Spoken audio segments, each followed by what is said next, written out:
મીઠાનો ઉપયોગ ખાવાનો સ્વાદ વધારવા માટે ચોક્કસપણે કરવામાં આવે છે, પરંતુ શું તમે જાણો છો કે દરેક ખાદ્ય પદાર્થમાં મીઠું ઉમેરવું તમારા શરીર માટે કેટલું નુકસાનકારક હોઈ શકે છે? આ ત્રણ વસ્તુમાં ક્યારેય મીઠું નાખીને ન ખાવું જોઈએ. પહેલી વસ્તુ છે દહીં.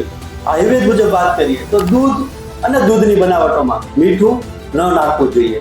દહીંમાં મીઠું ઉમેરવાથી વાળ ખરવા, વાળ સફેદ થવા અથવા ત્વચાની સમસ્યા સર્જાઈ શકે છે. તેથી દહીંમાં મીઠું નાખીને ખાવાનું ટાળવું જોઈએ. બીજું છે ફળમાં. મીઠું એ ફળમાં રહેલા પોષક તત્વોને ખૂબ ઘટાડે છે, જેથી કરીને ફળને સોલ્ટ સાથે ખાવું હિતાવહ નથી. ત્રીજી વસ્તુ છે સલાડ, કે જે સલાડમાં મીઠું ઉમેરવાથી શરીરમાં સોડિયમની માત્રા વધે છે, જેથી કરીને કિડનીના સ્વાસ્થ્યને તે ખરાબ અસર કરી શકે છે. તો મિત્રો, આપણે જ્યારે પણ આ ત્રણ વસ્તુઓ સાથે જમવા બેસીએ છીએ ત્યારે મીઠું એમાં ક્યારેય પણ ઉમેરવું ન જોઈએ. અને ચોક્કસથી આવી જ ઇન્ફોર્મેશન માટે યુનિક એસેન્સને ફોલો કરતા રહો.